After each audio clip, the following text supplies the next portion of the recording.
Imagine this: a forbidden forest, medieval peasants stealing evergreen branches under cover of night, and armed guards patrolling the woods during the holiest time of year. This isn't some fantasy novel. This is the shocking true origin of your Christmas tree.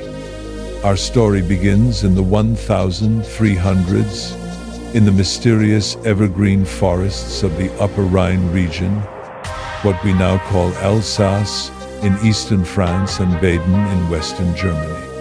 Deep within the Black Forest, along the Rhine River's eastern banks, something strange was happening. Historical records reveal a fascinating pattern. Forestry regulations from cities like Sundgarten and Bergerheim specifically permitted people to collect branches before or around Christmas. But why? The plot thickens with a legal directive from the 1300s. The judge of Saint Hippolyte, now in modern France, ordered the forest to be guarded for 9 days before and after Christmas. 9 days.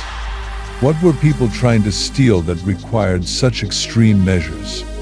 The regulations suggest people weren't just collecting firewood. They were after something more valuable, something connected to Christmas celebrations. Now here's where it gets truly fascinating. While we don't have direct evidence of decorated trees from the 1300s, we do have something equally compelling, what historians call conifer curiosity. People were specifically gathering evergreen branches during Christmas time. But why evergreen? Why during Christmas? The mystery begins to unravel in the 1400s. In the Upper Rhine city of Freiburg, a remarkable sight was recorded in 1419. A tree decorated with apples, wafers, gingerbread, and tinsel stood in a local hospital. 1419. This is the earliest reference historians have found of a decorated Christmas tree, or possibly a decorated pole, as the Middle Low German word Baum could mean either. But the evidence keeps coming. A 1431 law from Ottersheim actually permitted cutting down pine trees up to 7 feet tall for Christmas. 7 feet. Then in 1448, a regulation from Amershwir limited citizens to cutting down one maypole for Christmas that couldn't exceed 8 feet. We're no longer talking about branches. We're talking about full-size trees being brought into public spaces. What's truly remarkable is how quickly this tradition spread. By 1441, just decades after the first references, we have records of Christmas trees appearing as far away as Tallinn, Estonia, set up in front of town halls. In 1510, references appear from Riga, Latvia, describing trees decorated with apples, thread, and straw.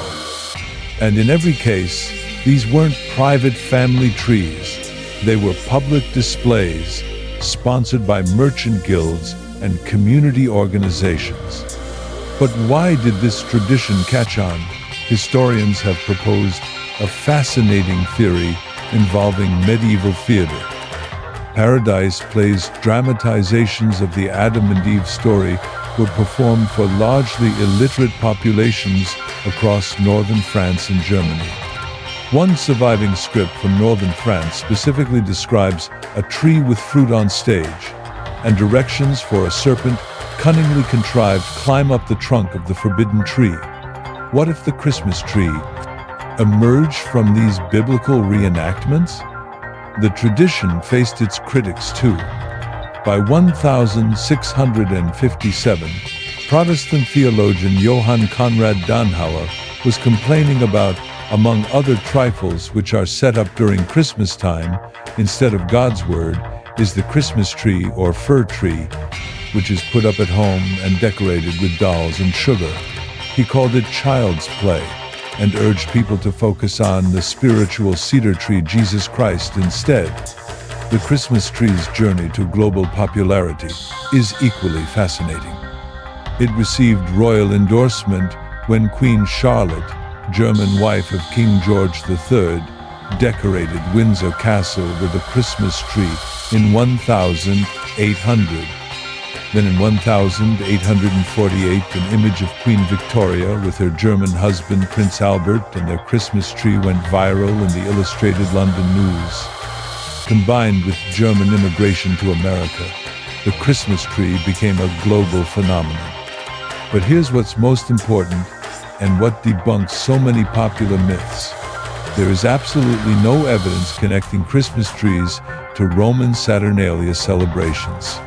No evidence linking them to Norse mythology's Yggdrasil. No substantiated connection to pre-Christian Germanic practices.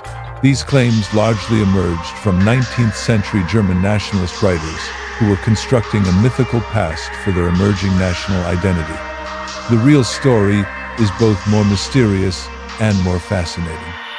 It's a story of medieval peasants, forest regulations, guild sponsorships, and biblical plays. It's a story that emerges not from ancient pagan times, but from Christian Europe of the late Middle Ages. So the next time you see a Christmas tree, remember its true origin, not some mythical pagan past, but a fascinating historical mystery that began with medieval peasants gathering forbidden branches in the forests of the Upper Rhine. A tradition that grew from humble beginnings into a global symbol of celebration, reminding us that sometimes the truth is more interesting than the fiction we create around it.